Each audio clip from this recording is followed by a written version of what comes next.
Gerações. De uns tempos para cá, elas recebem letras e números. E a gente já gastou o alfabeto todo. Geração Y, Z e assim por diante. Falamos dos baby boomers e falamos dos millennials. A verdade é que são tantas nomenclaturas porque é uma atrás da outra e a cada nova safra geracional, novos conflitos se levantam enquanto a gente ainda pensava nos primeiros. A Bíblia tem alguma coisa a dizer sobre isso? Com certeza. Falar dos conflitos de gerações é falar de algo muito maior do que essa definição. Falamos de autoridade, estamos falando de transmissão de valores, mas algo importante a ser dito. Estamos falando de um dos sinais do fim dos tempos. Sim, exatamente, e precisamos atentar, mas a mensagem é positiva. Então não sai daí. Está só começando o Fé para hoje.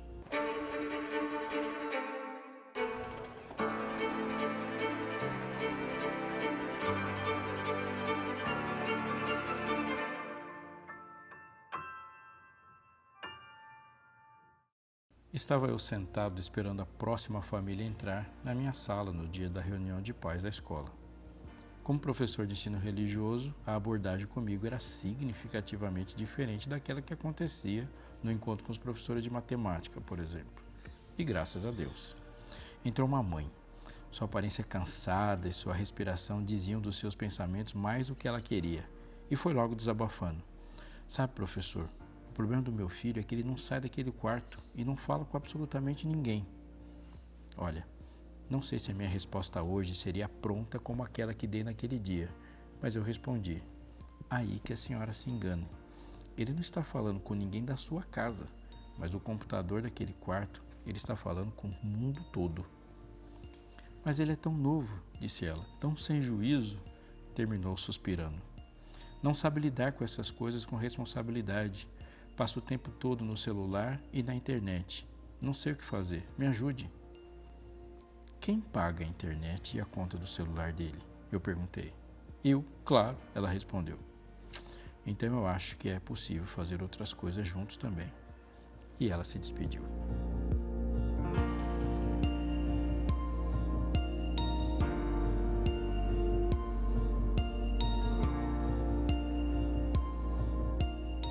É possível fazer uma linha para compreender a história usando como modelo de estrutura a inserção de novas tecnologias. Aliás, é possível compreender o discorrer da história a partir de muitos pressupostos. Esse é um interessante para aquilo que a gente se propôs agora. Por exemplo, nós temos um período muito longo de tempo, uma sociedade pastoril e agrária, e as estruturas pastoris e agrárias estão presentes, determinando muitas coisas, tanto na cultura como na forma de religiosidade de alguns povos. Esse paganismo e a sua idolatria também estão conectadas à forma como sociedades produziram sua vida material. De uns tempos para cá, e nós estamos falando aí de alguns milhares de anos mesmo, alguns séculos, a inserção de novas tecnologias foi um ponto onde a gente vai vendo a sociedade mudando. Eu vou explicar melhor. No meio da Idade Média para frente começa a se desenvolver tecnologias como roda d'água, arado de ferro, que ao entrar na vida das pessoas vai alterando essa vida em todos os outros aspectos. A roda d'água possibilitou uma produção muito maior e com mais sobras. O arado de ferro era algo que, ao entrar na terra, ele não precisava ser trocado ou consertado com tanta frequência. Uma tecnologia, e olhando do ponto de vista que a gente está, não é algo assim tão extraordinário, uma tecnologia até que relativamente simples comparados aos celulares e à NASA hoje. Mas isso muda a vida das pessoas porque a ação dele com a terra vai ficar diferente, a eficiência do trabalho. E agora, os filhos que nascem a partir dessa tecnologia vão ter uma perspectiva de mundo afetada por isso, como qualquer coisa nova na nossa vida material afeta a nossa perspectiva de mundo. Essa mudança ela é muito importante, ela é uma mudança determinante, mas ainda não é tão radical porque a relação ainda continua sendo com a terra. Mas nós vamos dar um salto na história e perceber um outro exemplo de como as coisas vão mudando. Conforme as pessoas foram lidando com uma sociedade industrial, a industrialização trouxe um outro elemento muito importante para a sociedade, a concentração urbana. Sim, Aquelas pessoas que eram autônomas na sua vida no campo, produzindo sua própria comida, produzindo a sua própria roupa e vivendo numa vida rural muito mais agregada, agora elas estão fora desse ambiente rural e morando muito perto umas das outras. As cidades vão crescendo conforme as indústrias vão crescendo e agora as pessoas não mais produzem as coisas, elas compram suas coisas a partir daquilo que a indústria lhes dá. A relação indústria e a relação entre as pessoas estarem todas juntas vai mudando a perspectiva de vida. Surge um elemento nesse ponto na história e que nós vamos usar essa frase até hoje: os conservadores. Por quê? A história do conservadorismo, dessa expressão conservador, primeiramente ela determina os valores rurais para os valores urbanos. Por quê? Porque as pessoas que estavam nas cidades, elas tinham problemas da cidade, perspectivas da cidade e vivendo a dinâmica da cidade. E a consequência disso, elas tinham valores diferentes dos valores da cidade. As pessoas agora um pouco mais antigas ou de outra geração, permanecendo no campo, começaram a conflitar em valores com aquelas que estavam na cidade. Isso se desdobrou para a filosofia, para a política e assim por diante. Mas ainda estamos falando de uma revolução que acontece no espaço de tempo longo. Não assim longo como foi milênios atrás, mas podemos dizer que ela não se compara com a inserção radical e abrupta e sistemática de novas tecnologias no nosso tempo. Do 2G por 3G, 4G, 5G, nós vamos recebendo mudanças na nossa vida com uma velocidade absurda. Se você parar para pensar na mudança de um G para o outro no nosso tempo, vieram muitas coisas. Aplicativos de alimentos, aplicativos de transporte e coisas que você faz e eu no celular, desde os aplicativos de banco, com uma inserção de uma nova tecnologia, muda muita coisa. A sua vida, por exemplo, já não é mais organizada para você agendar um tempão para ir numa agência bancária. Nós pensamos numa vida uberizada e pensamos numa vida onde essas coisas que essas tecnologias do celular trouxeram possibilitam muitas coisas e simplesmente deixamos de pensar em outras. Novos golpes, novos tempos, novas possibilidades, novas ferramentas e novas linguagens. As tecnologias trazem coisas que vão afetando culturalmente a vida. Por exemplo, um dia alguém falou sobre disneyficação. Agora, a gente já está falando de outras coisas, como por exemplo a gamificação. Você pode não ser usuário de games, mas os games afetam a sua vida porque eles têm uma inserção cultural e uma permeabilidade cultural muito forte. Hoje podemos falar também de pornificação. Sim, essa indústria produz muita coisa a ponto de ultrapassar seus limites e agora ela faz parte de muitas coisas, desde um outdoor até uma linguagem própria e vira e mexe a gente fica ouvindo coisas que não sabíamos de onde vinha, mas vem de algo que a gente simplesmente abomina. Pois bem, conforme as gerações vão sendo permeadas por isso e gerando suas novas linguagens, novos valores, uma geração choca com a outra porque as perspectivas de mundo estão mudando. Mas isso ainda esconde um debate, isso esconde o centro da questão. A questão é quem é de fato que está transmitindo valor de uma geração para outra.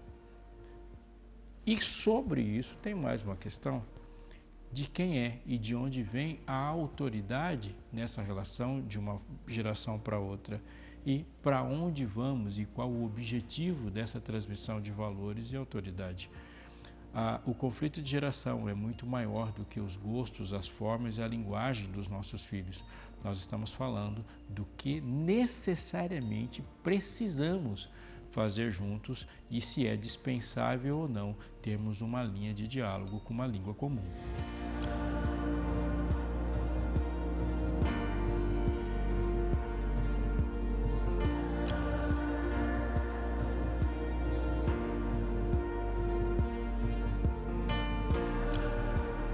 O livro de Deuteronômio, capítulo 6, tem uma passagem muito importante para compreender o assunto em questão.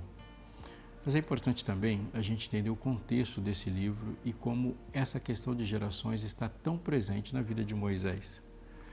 Moisés é o que escreveu os livros de Gênesis, Êxodo, Levítico, Números e o citado Deuteronômio. A palavra Deuteronômio é a junção de duas, né? Dizer a lei de novo, falar de novo. Deuteronomos é a recordação daquilo que foi dito anteriormente. Se você se familiarizar com o livro de Deuteronômio, você vai perceber que são discursos, são sermões para uma nova geração. Moisés, que liderou o êxodo, trazendo consigo uma multidão de ex-escravos, mas era o povo escolhido de Deus. Depois de séculos no Egito, sob a opressão de Faraó, sobre a coerção de uma língua diferente, de um costume diferente, um país diferente, valores e culturas diferentes, sem liberdade para escolher ou desenvolver as coisas conforme eles gostariam de fazer. Deus era seu resgatador. Aquelas pessoas que saíram do Egito tendo muito de Egito na sua bagagem. E no decorrer do tempo, a desconstrução do Egito é um negócio extremamente trabalhoso. E Deus foi decisivo em trabalhar naquele povo para transformar aquela multidão de ex-escravos no seu povo conforme o seu plano. O episódio em que marca uma ruptura no povo de Deus foi quando eles chegam em Canaã. Há uma estrada de murmúrios e rebeliões e muitas reclamações ali, conflitos de liderança. A gente pode perceber isso logo no livro de Êxodo. Saídos do Egito, eles ao entrar no Sinai e chegar ali no Sinai e Deus dar as leis para Moisés, a gente já tem uma crise enorme ali quando eles querem voltar, quando eles se apegam a uma idolatria. Aqui ele já está dizendo para a gente, vai dar muito trabalho. E agora essa história continua até aquele ponto onde apenas Josué e Calebe são corajosos e fiéis o suficiente para tomar posse da terra. O povo não quer simplesmente tomar posse da terra, eles desobedecem à ordem, não confiam no poder do Senhor. O que vai acontecer dali para frente é que os próximos 40 anos serão anos suficientes para que uma geração seja trocada.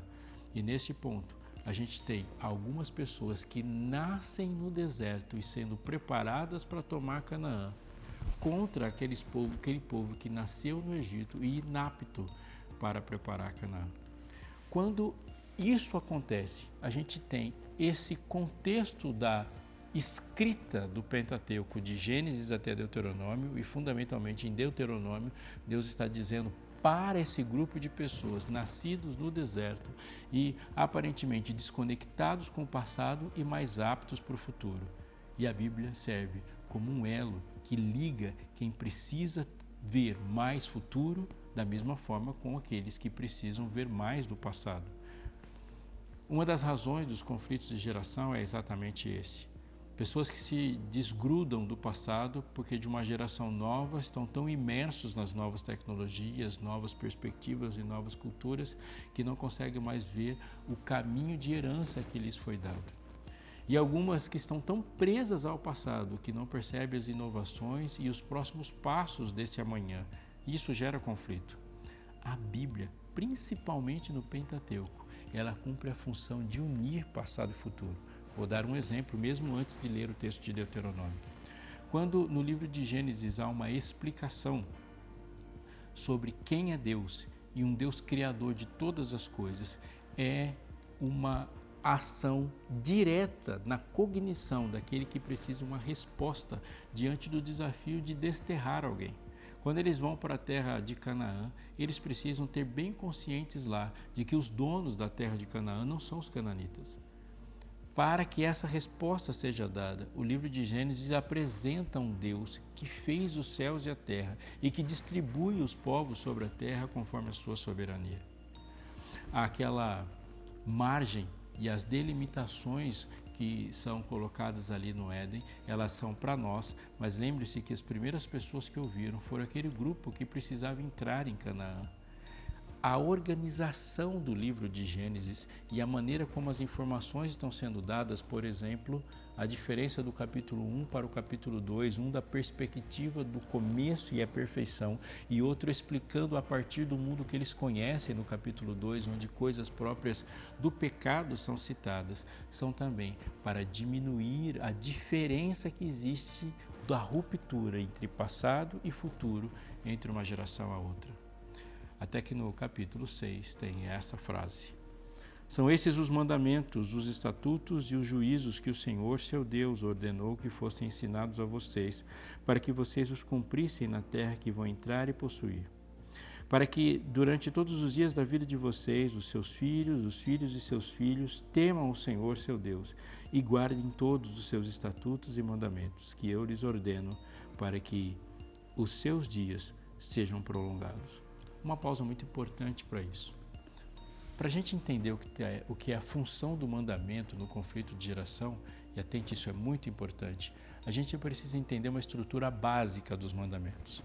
Se você pegar um mandamento, ele tem um porquê, ele tem um como e ele tem um quem. Ou, segundo as expressões de Paulo, existe a lei, existe o conceito da lei e existe a letra da lei. O mandamento do sábado é um bom exemplo. Lembra-te do dia do sábado, diz o texto, para o santificar. 6 dias trabalharás e farás toda a tua obra, mas o 7º dia, o sábado do Senhor teu Deus, não fará nenhum trabalho. Isso é a lei. O que muda disso? Nada. Para qual geração? Nenhuma. É o mandamento. Mas continuando o mandamento, nós vamos ver uma coisa que nos chama a atenção. Nem tu, nem teu filho. Isso já é variável? Com certeza, se você não tem filhos, essa leitura precisa ser feita dentro de um contexto. Nem tu, nem teu filho, nem tua filha, nem teu servo, nem tua serva. Nós, neste mundo contemporâneo, não temos servos e servas. É possível que você tenha funcionários, mas a diferença entre um funcionário, um servo e um escravo é muito grande. Nem teu animal, nem o estrangeiro das tuas portas para dentro. Isso é a letra da lei. Quando Paulo fala que a letra caduca, ele não está falando do mandamento, ele está falando da aplicabilidade daquele mandamento dentro de um contexto cultural. Lembrar do dia do sábado, por exemplo, para o santificar, é um mandamento imutável, mas servos e servas, escravos e não escravos, animais, filhos e filhas, é uma coisa que depende de um contexto. Não é sobre o mandamento na sua origem ser mudado, mas como o contexto cultural recebe a ordem que deve sim ser recebida. E depois tem o porquê do mandamento. Porque em 6 dias fez o Senhor os céus, a terra, o mar e tudo que neles há, e ao 7º dia descansou. Por isso abençoou Deus o dia do sábado e o santificou. Esse é o porquê. Todos os mandamentos têm seus porquês. Não matarás. O texto lá em Êxodo 20 diz apenas não matarás, mas não significa que os mandamentos, os estatutos, os juízos, a instrução de Deus estejam restritas a Êxodo 20. O que não está lá, isso é um engano, não está em lugar nenhum, porque está em outros lugares. Em Gênesis 9, por exemplo, ali Deus diz, não mate, porque o homem foi feito à sua imagem e semelhança. O matar e a relação do porquê não matar vai dar uma compreensão para qualquer geração. Algumas confusões vão começar e conflitos vão aparecer quando nós nos desviamos dos porquês de Deus. Não adulterarás. No texto ali, no mandamento, na lei, está escrito não adulterarás, 2 palavras. Mas o porquê está na Bíblia toda. Porque Deus é trino. Porque a unidade que Deus fez no casamento revela quem Ele é como Deus também trino e que se revela como uma unidade indissolúvel.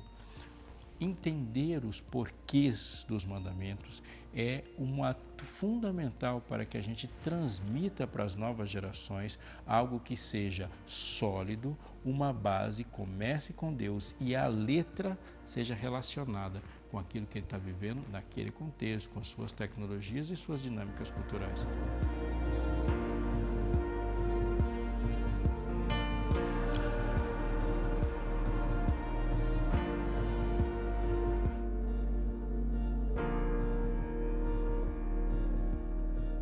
Olha a continuidade do texto. Portanto, escute, Israel, e tenha o cuidado de cumprir esses mandamentos para que tudo lhes corra bem e vocês muito se multipliquem na terra que mana leite e mel, como o Senhor, o Deus de seus pais, lhe prometeu. São informações muito importantes da parte de Deus aqui e são impactantes quando se fala de conflitos de gerações. Primeiro, Deus cria uma linha da promessa que não começa com essa geração, de uma promessa dada a uma geração anterior e que lhe é transmitida. o Senhor, o Deus de seus pais. Fica claro a conexão com o mandamento de um Deus que diz que faz misericórdias até 1000 gerações daqueles que o amam e guardam os seus mandamentos.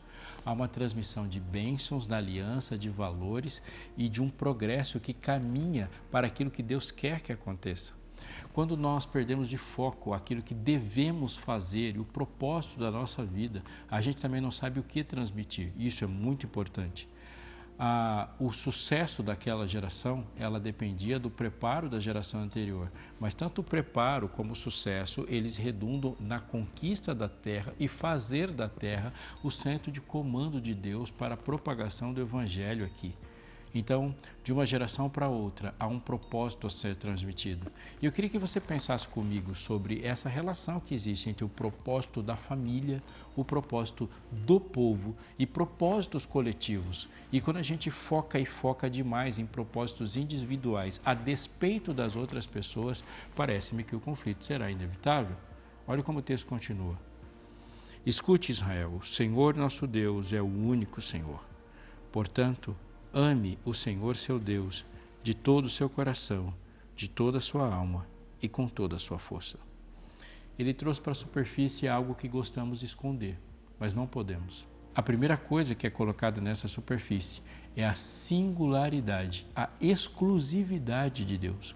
Ouve, Israel, o Senhor nosso Deus é o único Senhor. Muitas coisas aparecem em forma de conflito, quando na verdade nós temos uma crise de autoridade. Se o Senhor nosso Deus é o único Senhor, todas as vontades serão dele, toda a produção cultural e o determinante para a produção cultural será dele, os valores serão os valores dele, o objetivo será o objetivo dele, a vontade é a dele. Pode parecer que algo está ali mascarado pela cultura, pela nova tecnologia, por novas perspectivas que a cultura e a tecnologia trouxe. Mas, na verdade, muitas vezes o que se esconde é um conflito de religiosidades. Quando a aposta no bem-estar, a aposta na salvação, e quando falamos de salvação, nós estamos falando apenas de transcender de um lugar para o outro. A salvação dos males, em quem eu aposto o meu sucesso profissional, em quem eu aposto a minha identidade, em quem está a base para a construção de mim mesmo no mundo do trabalho, no mundo financeiro, no mundo do alimento e no mundo das discussões e ideias. Se isso não está baseado em Deus e sua palavra, Deus dá um nome para isso. Há mais de um Senhor na sua vida e isso é idolatria. Quando Deus é o único Senhor, muitos dos conflitos vão desaparecer, portanto, a essência de evitar um conflito de gerações é transmitir, antes de qualquer outra coisa, um Deus único e sua vontade. E ele vai dizer agora o mais importante de todos os porquês. Portanto, diz o verso 5, ame o Senhor, seu Deus, de todo o seu coração, de toda a sua alma e com toda a sua força. Esse é o maior e mais importante de todos os porquês da Bíblia. Porquê de todos os mandamentos. Deus é um Deus único e deve ser amado. E o processo de amar é um processo intencional, porque um Deus que quer ser amado passa o tempo todo atuando para produzir este amor. Amor não é obrigatório, mas é um mandamento. Portanto, a presença constante de Deus nos leva a amá-lo. E Deus se manifesta para produzir amor. Deus cuida para produzir amor. Deus abençoa para produzir amor. Deus conduz para produzir amor. Deus legisla em amor. E Deus intenciona estar em intimidade conosco por causa deste amor. E amor se ensina. O texto continua dizendo, essas palavras que hoje te ordeno estarão no seu coração. Mais do que estar voltado às nossas emoções, o coração aqui é colocado como centro de comando da vida. O centro das afeições, o centro da vontade, o centro das decisões, o centro da vida. Essas palavras devem estar no coração, portanto não é um amor nem superficial, nem artificial, nem externo.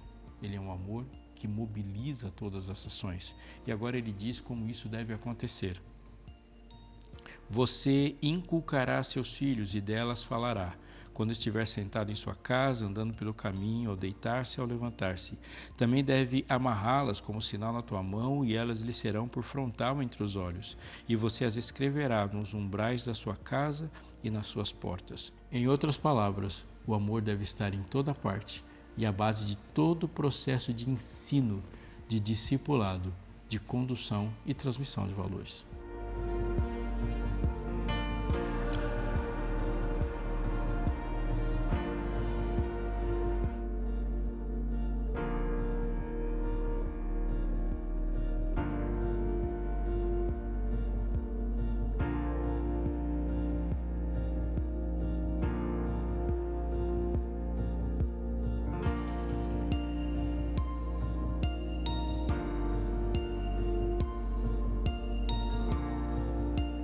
A revista Esperança Novo Tempo, Eu no Universo, traz uma abordagem para lidar exatamente com essa geração. Mais do que uma revista que você pede para o seu filho, é uma revista que você pede para a sua família, que você adquire para que você viva isso com ele. Ela tem e traz muitos temas interessantes desses que eu falei aqui, mas ela leva-nos a estudar com profundidade a Palavra de Deus a partir dessa linguagem de adolescentes, de juvenis e de jovens. Um dos temas, por exemplo, é: qual é o propósito da minha vida? O propósito da vida, já adianto para você, de qualquer pessoa, não se faz sozinho. Isso é muito importante quando falamos de conflitos de gerações.